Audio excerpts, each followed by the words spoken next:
Buenas tardes, profesora. Buenas tardes, compañeras. En esta oportunidad, nosotros les vamos a hablar sobre la neuroeducación. Y los integrantes somos, mi nombre es Jocelyn Lara Rivera, Yamilel Valdón Guamán, Alisa Marcos Liera, Sandra Macedo Bernuy, Carolina Cuyán Gutiérrez. Ahora nosotros le vamos a hablar sobre la neuroeducación y cada uno va a dar sus puntos específicos de lo que trata el tema en general.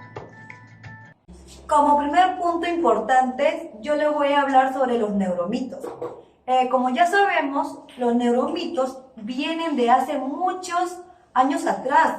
Se han evaluado estudios que se dice que es de hace 10 años atrás, ¿no? Esto ha hecho nosotros generar conocimientos en la neurociencia, pero a la vez también hay mitos en la neurociencia.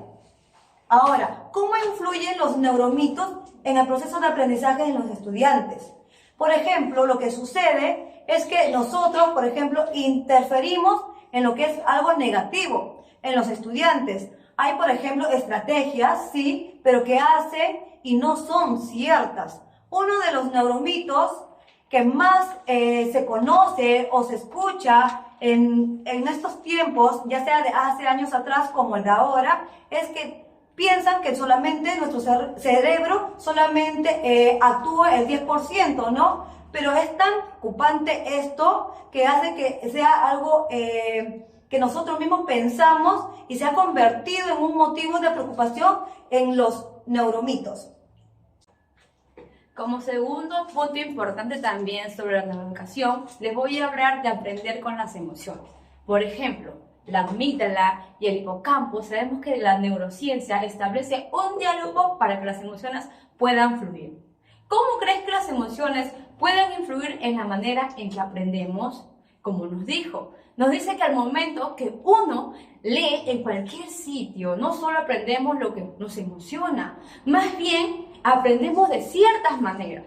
Más si como hay emociones, la eficiencia de aprendizaje se va a multiplicar. Las emociones, como nos dice el biólogo, nos dice que son los patrones de conducta que se ponen en marcha de forma preconsciente ante una situación que requiera una respuesta.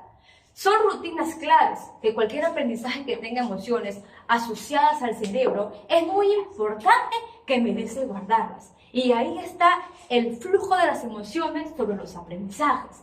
Hay que saber que no todas las emociones son equivalentes en cuanto a los aprendizajes. Por ejemplo, les voy a mostrar ahora el miedo. En el momento que nosotros estamos con miedo, por aquí está mi cubo que dice el miedo. Cuando estamos temerosos, el miedo, lo tenemos todos en lo que nos protege ante una amenaza. ¿Qué sucede? ¿Por qué me está pasando esto? ¿Por qué debo enseñar? ¿Por qué a través del miedo podemos enseñar? También del pánico, no. El pánico es bloquearte, pero ese miedo sutil al suspender, al fracasar o que se rían de mí, el miedo puede ser un motor para poder estimular nuestros aprendizajes y tener muchas estrategias pedagógicas como el que sucede, qué es lo que le va a suceder a mi cerebro híbrido. A lo que aprendemos es la influencia de la amígdala, como sabemos, ¿no? Sobre el hipocampo y otros sistemas de memoria. También, otro punto muy importante, hay emociones más proactivas, como tenemos por aquí, lo que es la alegría. Cuando nos transmite la confianza, está relajado, más enérgico, poco estresado. Aprendemos en quién confiamos y también en quién no confiamos. Otro también punto de la emoción es la sorpresa. Cuando nosotros estamos sorprendidos, como lo podemos ver acá en nuestro cubo, la curiosidad, esa motivación, ese descubrimiento, algo nuevo de recompensa. Formamos personas más dinámicas para poder transformarnos y seguir creciendo así día a día y a poder controlar nuestras emociones. Como tercer punto importante, les voy a hablar sobre las estrategias cognitivas aliadas al diseño educativo. Nos dice David Bueno de que es muy importante, ¿no?, tener en cuenta la maduración del cerebro, que es quien fija realmente cómo determinar las estrategias de aprendizaje a cada edad. Un ejemplo clave que nos da es el hipocampo, ¿no? Nos dice que no está maduro antes de los 3 o 4 años. Así que todo lo que se aprende en ese lapso del tiempo, de los 3 a 4 años, Pues se aprende mucho, ya que es la etapa en donde uno aprende más cosas de la vida. También nos toca otro punto importante en los adolescentes, ¿no? Donde también el cerebro va a ir potenciando en ello conexiones de la distancia entre las zonas distintas del cerebro, que son las que van a permitir a uno mismo fijar los aprendizajes más eficientes, ¿no? Ya que en esa etapa los adolescentes van a requerir, ¿no?, estos aprendizajes que van a ser muy importantes para ellos. También nos habla en la etapa de primaria y principios de la secundaria, en donde nos habla sobre las competencias básicas, que es el interpretar, el leer, sobre el razonamiento lógico, ¿no? Y no básicamente nos habla del currículo, sino que el razonamiento lógico, dentro de ello están las matemáticas, ¿no?, como una parte importante en esas etapas claves de la vida, ¿no? Es por ello que debemos de tener en cuenta también estas dos etapas claves que son muy importantes y que no es necesariamente aprender más, ¿no? Porque como bien dice él, no se trata de aprender más, sino de que aquello que aprenden lo aprendan mejor y les sirva mucho para un futuro y lo usen con mucha eficiencia. Dentro de ello también está incluido un punto muy importante también, que es el envejecimiento de nuestro cerebro. Nos dice, ¿no?, que a medida que nosotros envejecemos, el cerebro pasa por cambios naturales, pierde peso y las neuronas pueden comenzar a transmitir mensajes más lentamente. También se puede definir como el conjunto de cambios que ocurren con la edad y que provocan una disminución de nuestras capacidades, ¿no?, ya sea las fisiológicas, motoras y cognitivas. Con la edad, el tamaño del cerebro también disminuye, perdemos neuronas y altera la producción de hormonas y neurotransmisores que son muy importantes.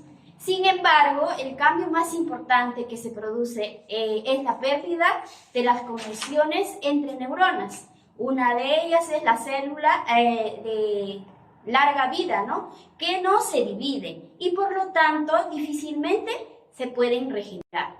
Por otra parte, se ha comprobado que aquellas personas que poseen niveles educativos más altos o que mantienen una cierta actividad intelectual, como el leer, estudiar o adquirir habilidades, tienen una menor predisposición a desarrollar un envejecimiento cerebral.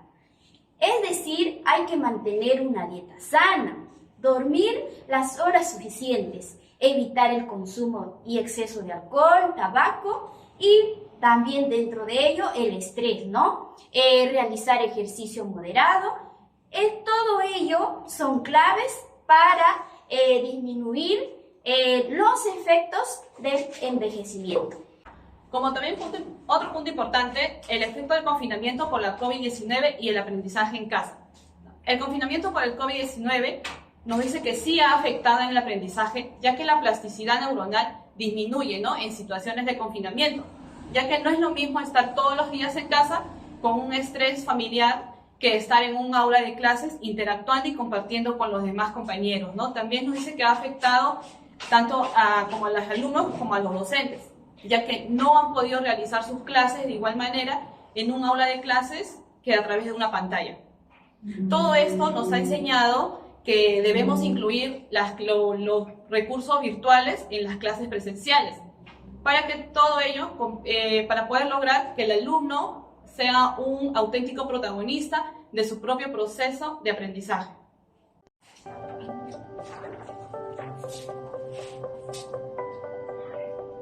Cambia nuestro cerebro. Aprendemos de manera diferente.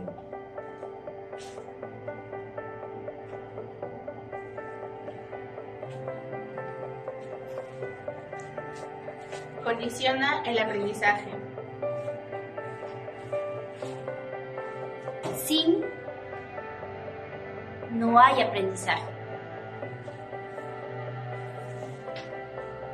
Del cerebro es muy importante hasta pasado la adolescencia.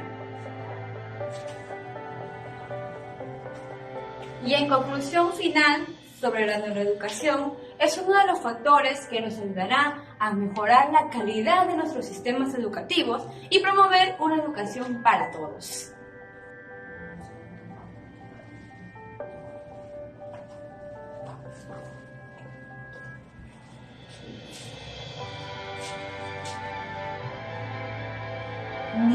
Muchas gracias.